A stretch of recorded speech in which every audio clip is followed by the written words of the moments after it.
ಸ್ನೇಹಿತರ welcome back to Mahi updates YouTube channel. Gruhalakshmi ಹಂಡಾಗೇನು ಗೃಹಲಕ್ಷ್ಮಿ ಯೋಜನೆಯಲ್ಲಿ ಮರುಪರಿಷ್ಕರಣೆ ಆದ್ರೆ ನಡೀತಿರುವಂಥದ್ದು. ಈಗಾಗಲೇ ಗೃಹ ಜ್ಯೋತಿ ಯೋಜನೆಯಲ್ಲಿ ಮನೆ ಮನೆಗೆ ಬಂದು ಒಂದು ಸರ್ವೆಯನ್ನ ಮಾಡ್ತಿದ್ದಾರೆ. ನಿಮ್ಮ ಒಂದು ಪರಿಶೀಲನೆ ಆದ್ರೆ ನಡೆಸಿರುವಂಥದ್ದು.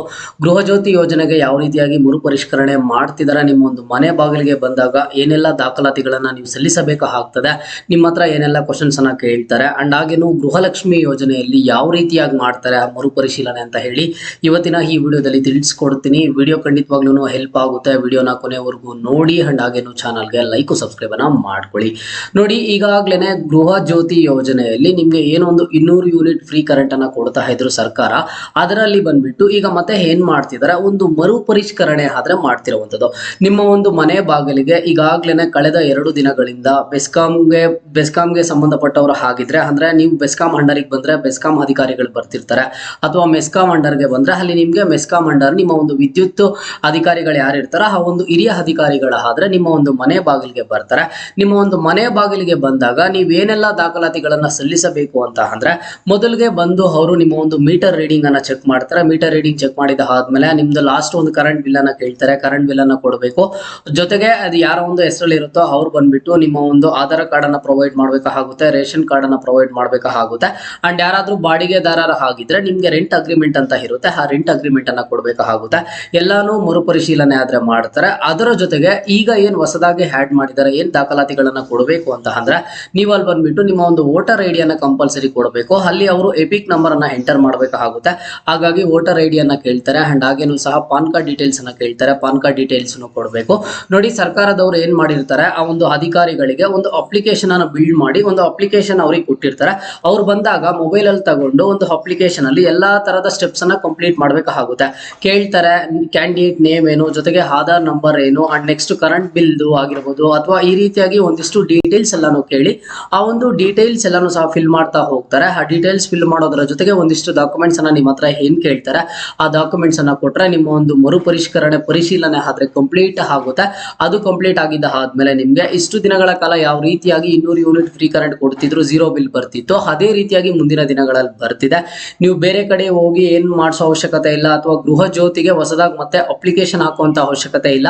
ಯಾಕಂತ ಅಂದ್ರೆ ಅಧಿಕಾರಿಗಳು ನಿಮ್ಮ ಒಂದು ಮನೆಯ ಬಾಗಿಲಿಗೆ ಬರ್ತಿದ್ದಾರೆ. ಮನೆಯ ಬಾಗಿಲಿಗೆ ಬಂದು ಅವರು ಮೊಬೈಲ್ ಅಲ್ಲಿ ಎಲ್ಲಾ ತರದ ಡೀಟೇಲ್ಸ್ ಅನ್ನ ಫಿಲ್ ಮಾಡ್ತಾರೆ. ನಿಮ್ಮ ಹತ್ರ ಸಿಂಪಲ್ ಡಾಕ್ಯುಮೆಂಟ್ಸ್ ಅನ್ನ ಕೇಳ್ತಾರೆ. ಆ ಸಿಂಪಲ್ ಡಾಕ್ಯುಮೆಂಟ್ಸ್ ಅನ್ನ ಕೊಡಬೇಕಾಗುತ್ತೆ.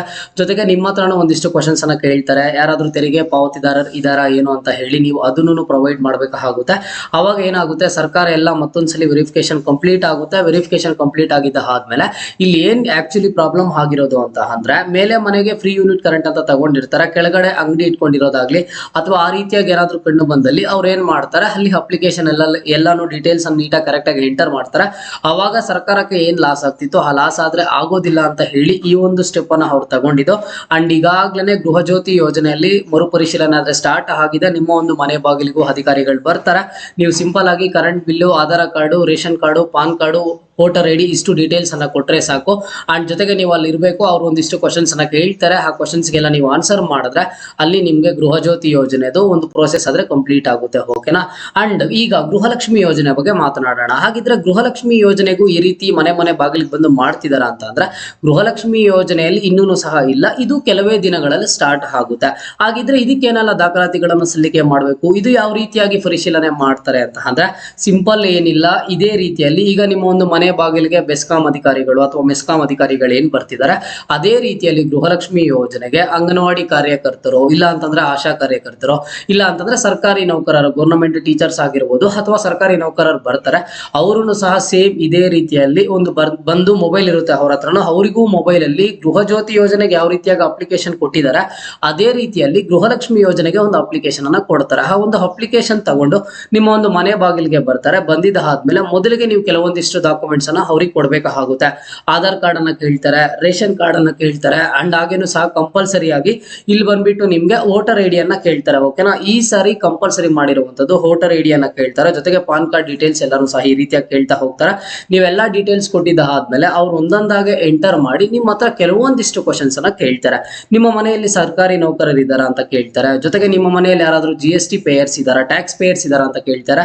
ನೀವೇನೇ ಇದ್ರೂ ಡೀಟೇಲ್ಸ್ ಎಲ್ಲಾನು ಅವ್ರಿಗೆ ಕರೆಕ್ಟ್ ಆಗಿ ಆದ್ರೆ ಕೊಡ್ಬೇಕು. ಕೊಡ್ಬೇಕಾಗುತ್ತೆ. ಹಂಗೆ ಕೊಟ್ಟಿದ್ದಾದ್ಮೇಲೆ ನಿಮ್ಮ ಒಂದು ವೆರಿಫಿಕೇಶನ್ ಬಂದ್ಬಿಟ್ಟು ಕಂಪ್ಲೀಟ್ ಆಗುತ್ತೆ, ಒಂದು ಮರುಪರಿಶೀಲನೆ ಕಂಪ್ಲೀಟ್ ಆಗುತ್ತೆ. ಅದಾದ್ಮೇಲೆ ಈಗ ಯಾವ ರೀತಿಯಾಗಿ ಬರ್ತಿದ್ದೋ ಅದೇ ರೀತಿಯಲ್ಲಿ ಪ್ರತಿ ತಿಂಗಳು 2,000 ಹಣ ಆದ್ರೆ ಜಮಾ ಆಗುತ್ತೆ. ಓಕೆನಾ. ಸೊ ಗೃಹಲಕ್ಷ್ಮಿ ಯೋಜನೆಯ ಮರುಪರಿಷ್ಕರಣೆ ಇದೇ ರೀತಿಯಾಗಿ ನಡೆಯುವಂಥದ್ದು. ನಿಮ್ಮ ಒಂದು ಮನೆ ಬಾಗಿಲಿಗೆ ಬಂದು ಸರ್ವೆಯನ್ನ ಮಾಡ್ತಾರೆ. ಆ ಸರ್ವೆ ಮಾಡಕ್ ಬಂದಾಗ ನೀವು ಅಲ್ಲಿ ಕ್ಯಾಂಡಿಡೇಟ್ ಇರಬೇಕಾಗುತ್ತೆ. ಜೊತೆಗೆ ಗೃಹಲಕ್ಷ್ಮಿ ಯೋಜನೆಯಲ್ಲಿ ಒಂದಿಷ್ಟು ಕ್ವಶನ್ಸ್ ಅನ್ನ ಬಂದ್ಬಿಟ್ಟು ಜಾಸ್ತಿ ಕೇಳ್ತಾರೆ. ಯಾಕಂತ ಅಂದ್ರೆ ಗೃಹಲಕ್ಷ್ಮಿ ಯೋಜನೆಯಲ್ಲಿ ಯಾಕೆ ಒಂದು ಮರುಪರಿಷ್ಕರಣೆ ಮಾಡ್ತಿದ್ದಾರೆ, ನಿಮ್ಗೆಲ್ಲ ಗೊತ್ತಿರೋ ಹಾಗೆ ಮೃತಪಟ್ಟಿರೋವರ ಬ್ಯಾಂಕ್ ಖಾತೆಗೆ ಹಣ ಜಮಾ ಆಗ್ತಿದೆ, ಅದನ್ನ ಸ್ಟಾಪ್ ಮಾಡಬೇಕು. ಜೊತೆಗೆ ಟ್ಯಾಕ್ಸ್ ಪೇಯರ್ಸ್ ಬ್ಯಾಂಕ್ ಖಾತೆಗೆ ಹಣ ಜಮಾ ಆಗ್ತಿದೆ, ಅದನ್ನ ಸ್ಟಾಪ್ ಮಾಡಬೇಕು. ಅಂಡ್ ಹಾಗೇನು ಬೇರೆ ರಾಜ್ಯದಿಂದ ಬಂದಿರುವಂತಹ ಫಲಾನುಭವಿಗಳನ್ನು ಅಂದ್ರೆ ಮಹಿಳೆಯರನ್ನು ಕೆಲವೊಬ್ರು ಅಪ್ಲೈ ಮಾಡಿದ್ದಾರೆ, ಅದನ್ನ ಸ್ಟಾಪ್ ಮಾಡಬೇಕು ಅಂತ ಹೇಳಿ ಸರ್ಕಾರ ಎಲ್ಲಾ ರೀತಿಯ ಪ್ಲಾನಿಂಗ್ಸ್ ಅನ್ನ ಮಾಡಿಕೊಂಡು ಗೃಹಲಕ್ಷ್ಮಿ ಯೋಜನೆಯಲ್ಲಿ ಮತ್ತೆ ಮರುಪರಿಷ್ಕರಣೆ ಆದ್ರೆ ಮಾಡ್ತಿರುವಂತದ್ದು. ಹಾಗಿದ್ರೆ ಈ ಗೃಹಲಕ್ಷ್ಮಿ ಯೋಜನೆಗೆ ನೀವು ಮತ್ತೆ ಏನೊಂದು ವೆರಿಫಿಕೇಶನ್ ಮಾಡಿಸ್ತೀರಾ, ಮರುಪರಿಶೀಲನೆ ಮಾಡೋದಕ್ಕೆ ನಿಮ್ಮ ಒಂದು ಮನೆಗೆ ಅಧಿಕಾರಿಗಳು ಬರ್ತಾರೆ. ಅವ್ರು ಏನೆಲ್ಲ ಕ್ವಶನ್ಸ್ ಅನ್ನ ಕೇಳ್ತಾರೆ ಅಂತ ಹೇಳ್ತೀನಿ ನೋಡಿ. ಮೊದಲಿಗೆ ಬಂದ್ಬಿಟ್ಟು ನಿಮ್ಗೆ ಮನೆಯ ಯಜಮಾನಿ ನೀವೇನಾ ಅಂತ ಕೇಳ್ತಾರೆ. ಯಾಕಂತಂದ್ರೆ ರೇಷನ್ ಕಾರ್ಡ್ ಅಲ್ಲಿ ಇರುತ್ತೆ, ಮತ್ತೊಂದ್ಸಲಿ ವೆರಿಫಿಕೇಶನ್ ಮಾಡೋದಕ್ಕೆ ಅವ್ರು ಆ ರೀತಿಯಾಗಿ ಕಂಪ್ಲೀಟ್ ಮಾಡ್ಕೋತಾರೆ ಅವರ ಒಂದು ವೆರಿಫಿಕೇಶನ್ ಪ್ರೋಸೆಸ್ ಅನ್ನ. ಜೊತೆಗೆ ನಿಮ್ಮ ಮನೆಯಲ್ಲಿ ಟ್ಯಾಕ್ಸ್ ಪೇಯರ್ಸ್ ಇದಾರಾ ಅಂತ ಕೇಳ್ತಾರೆ, ನೀವು ಅದನ್ನ ಹೇಳ್ಬೇಕಾಗುತ್ತೆ. ನಿಮ್ಮ ಬಳಿ ವೋಟರ್ ಐಡಿ ಇದೆಯಾ ಅಂತ ಕೇಳ್ತಾರೆ, ನೀವು ಅದನ್ನ ಪ್ರೊವೈಡ್ ಮಾಡ್ಬೇಕಾಗುತ್ತೆ. ಅಂಡ್ ನೆಕ್ಸ್ಟ್ ಸರ್ಕಾರಿ ನೌಕರರು ಇದಾರಾ ಅಂತ ಕೇಳ್ತಾರೆ, ನೀವು ಅದನ್ನ ಕೊಡ್ಬೇಕಾಗುತ್ತೆ. ಅಂಡ್ ನೆಕ್ಸ್ಟ್ ನಿಮ್ಮ ಒಂದು ಮೊಬೈಲ್ ನಂಬರು, ನಿಮ್ಮ ಒಂದು ಬ್ಯಾಂಕ್ ಅಕೌಂಟ್ಗೆ ಅಂಡ್ ಹಾಗೇನು ಸಹ ಆಧಾರ್ ಕಾರ್ಡ್ಗೆ, ರೇಷನ್ ಕಾರ್ಡ್ಗೆ ಎಲ್ಲ ಕರೆಕ್ಟ್ ಆಗಿ ಲಿಂಕ್ ಆಗಿದೆಯಾ ಎಲ್ಲ ಡಾಕ್ಯುಮೆಂಟ್ಸ್ ಅಂತ ಕೇಳ್ತಾರೆ, ನೀವು ಅದನ್ನ ಪ್ರೊವೈಡ್ ಮಾಡ್ಬೇಕಾಗುತ್ತೆ. ಈ ರೀತಿಯಾಗಿ ಕೆಲವೊಂದಿಷ್ಟು ಡೀಟೇಲ್ಸ್ ಅನ್ನ ಕೇಳಿದಾಗ ನೀವೆಲ್ಲ ಆನ್ಸರ್ ಮಾಡ್ತೀರಾ. ಅವರು ಅಲ್ಲಿ ನಿಮ್ಮ ಒಂದು ಅಪ್ಲಿಕೇಶನ್ ವೆರಿಫಿಕೇಶನ್ ಏನಿರುತ್ತೆ ಆ ಒಂದು ವೆರಿಫಿಕೇಶನ್ ಅನ್ನ ಕಂಪ್ಲೀಟ್ ಮಾಡ್ತಾರೆ. ಓಕೆನಾ. ಪ್ರೋಸೆಸ್ ಬಂದ್ಬಿಟ್ಟು ತುಂಬಾ ಈಸಿಯಾಗಿ ಇರುತ್ತೆ. ನೀವು ಮತ್ತೆ ಮರು ಅರ್ಜಿ ಸಲ್ಲಿಸುವಂತ ಅವಶ್ಯಕತೆ ಇಲ್ಲ. ಸ್ಟಾರ್ಟಿಂಗ್ ಅಲ್ಲಿ ಯಾವ ರೀತಿಯಾಗಿ ಅಪ್ಲಿಕೇಶನ್ ಹಾಕಿದ್ರೆ ಆ ರೀತಿಯಾಗಿ ಅಪ್ಲಿಕೇಶನ್ ಹಾಕುವಂತ ಅವಶ್ಯಕತೆ ಇಲ್ಲ. ಅವರೇ ಬರ್ತಾರೆ, ಅವ್ರ ಮೊಬೈಲ್ ಅಲ್ಲಿ ಒಂದು ಅಪ್ಲಿಕೇಶನ್ ಇರುತ್ತೆ, ನಿಮ್ಮ ಒಂದು ಡೀಟೇಲ್ಸ್ ಅನ್ನ ಕೇಳ್ತಾರೆ. ಡೀಟೇಲ್ಸ್ ಎಲ್ಲ ಕೇಳಿದ ಆದ್ಮೇಲೆ ಅವರು ಒಂದು ವೆರಿಫಿಕೇಶನ್ ಆದ್ರೆ ಮಾಡ್ತಾರೆ. ಓಕೆನಾ. ಸೊ ಒಂದ್ ರೀತಿಯಾಗಿ ಅಪ್ಲಿಕೇಶನ್ ಹಾಕೋ ರೀತಿಯಲ್ಲಿನೇ ನಿಮ್ಗೆ ಮರುಪರಿಶೀಲನೆ ಆದ್ರೆ ನಿಮ್ಮ ಮನೆಗೆ ಬಂದು ಒಂದು ಅಧಿಕಾರಿಗಳು ಮಾಡ್ಕೊಡುವಂಥದ್ದು. ಅಂಡ್ ಇನ್ನೊಂದು ಗೃಹಲಕ್ಷ್ಮಿ ಯೋಜನೆಯಲ್ಲೂ ಇನ್ನು ಕೇವಲ ಕೆಲವೇ ದಿನಗಳಲ್ಲಿ ಸ್ಟಾರ್ಟ್ ಆಗುತ್ತಂತೆ. ಅಂಡ್ ವಿತಿನ್ 10 days ಒಳಗಡೆ ಕಂಪ್ಲೀಟ್ ಮಾಡ್ತಾರೆ ಒಂದ್ಸಲಿ ಸ್ಟಾರ್ಟ್ ಆದ್ಮೇಲೆ ಅಂತ ಹೇಳಿರುವಂತದ್ದು. ನೋಡೋಣ ಯಾವ್ಯಾವ ರೀತಿಯಾಗಿ ನಡೆಯುತ್ತೆ ಏನು ಅಂತ ಹೇಳಿ. ಅಂಡ್ ಇನ್ನೊಂದು, ಈಗ ಗೃಹಜ್ಯೋತಿ ಯೋಜನೆಗೇನೋ ನಿಮ್ಮ ಒಂದು ಮನೆ ಬಳಿಗೆ ಬರ್ತಿದ್ದಾರೆ, ನೀವು ಅಲ್ಲಿ ಗೃಹಜ್ಯೋತಿ ಯೋಜನೆ ಕಂಪ್ಲೀಟ್ ಮಾಡ್ಕೋತಿದ್ದೀರಾ. ಗೃಹಲಕ್ಷ್ಮಿ ಯೋಜನೆಯಲ್ಲಿ ಕರ್ನಾಟಕ 1, ಬೆಂಗಳೂರು 1, ಗ್ರಾಮ 1ಗಳಿಗೂ ಅವಕಾಶ ಕೊಡ್ತಾರಂತೆ. ನಿಮ್ಮ ಮನೆ ಬಾಗಿಲಿಗೆ ಬರುವಂತದ್ದು 100% confirm. And next Bengaluru 1, Karnataka 1, ಗ್ರಾಮ 1 ಅಲ್ಲಿ ಹೋಗಿ ಮಾಡಿಸಬಹುದು ಅಂತ ಹೇಳ್ತಿದ್ದಾರೆ. ಅದು ಮುಂದಿನ ದಿನಗಳಲ್ಲಿ ಯಾವ ರೀತಿಯಾಗಿ ಬರುತ್ತೆ ಏನೋ ಅಂತ ಕಾದ್ ನೋಡ್ಬೇಕಾಗುತ್ತೆ. ಅಂಡ್ ಒಂದಂತೂ ನಿಜ, ಗೃಹಲಕ್ಷ್ಮಿ ಗೃಹಜ್ಯೋತಿ ಯೋಜನೆಯಲ್ಲಿ ಏನ್ ಮರುಪರಿಷ್ಕರಣೆ ಮಾಡ್ತೀವಿ, ವೆರಿಫಿಕೇಶನ್ ಮತ್ತೆ ಮಾಡ್ತೀವಿ ಅಂತ ಹೇಳಿದ್ರು, ಆ ಒಂದು ಪ್ರೋಸೆಸ್ ಆದ್ರೆ ಸ್ಟಾರ್ಟ್ ಆಗಿದೆ. ಗೃಹಜ್ಯೋತಿ ಯೋಜನೆಯಲ್ಲಿ ಈಗಾಗಲೇ ನಡೀತಿದೆ. ಗೃಹಲಕ್ಷ್ಮಿ ಯೋಜನೆಯಲ್ಲಿ ಇನ್ನು ಕೇವಲ ಕೆಲವೇ ದಿನಗಳಲ್ಲಿ ನಡೆಯುತ್ತೆ. ನೀವ್ಯಾರು ಭಯ ಪಡುವಂತ ಅವಶ್ಯಕತೆ ಇಲ್ಲ. ನಿಮ್ಮ ಒಂದು ಟೈಮ್ ಅನ್ನ ಇಟ್ಕೊಂಡು ನೀವು ಬೇರೆ ಕಡೆ ಹೋಗಿ ಅರ್ಜಿಯನ್ನ ಸಲ್ಲಿಸಬೇಕು, ಅವ್ರಿಗೇನು ದುಡ್ಡು ಕೊಡಬೇಕು ಅನ್ನುವಂಥದ್ದು ಯಾವುದೂ ಇಲ್ಲ. ನಿಮ್ಮ ಮನೆ ಬಾಗಿಲಿಗೆ ಬರ್ತಾರೆ, ಬಂದು ಡಾಕ್ಯುಮೆಂಟ್ಸ್ ಅನ್ನ ಕೇಳ್ತಾರೆ, ನೀವು ಡಾಕ್ಯುಮೆಂಟ್ಸ್ ಅನ್ನ ಪ್ರೊವೈಡ್ ಮಾಡಿದ್ರೆ ನಿಮ್ಮ ಒಂದು ವೆರಿಫಿಕೇಶನ್ ಪ್ರೋಸೆಸ್ ಆದ್ರೆ ಕಂಪ್ಲೀಟ್ ಆಗುತ್ತೆ. ಓಕೆನಾ. ಸೊ ಇದು ಇವತ್ತಿನ ಗೃಹಲಕ್ಷ್ಮಿ ಗೃಹಜ್ಯೋತಿ ಯೋಜನೆಯ ಅಪ್ಡೇಟ್ ಆಗಿರುತ್ತೆ. ಮುಂದೆ ಎಲ್ಲ ರೀತಿಯ ಹೆಚ್ಚಿನ ಅಪ್ಡೇಟ್ಸ್ ಜೊತೆಗೆ ಸಿಗ್ತಾ ಇರೋಣ. ಅಲ್ಲಿಯ ತನಕ take care and keep watching Mahi updates for more updates.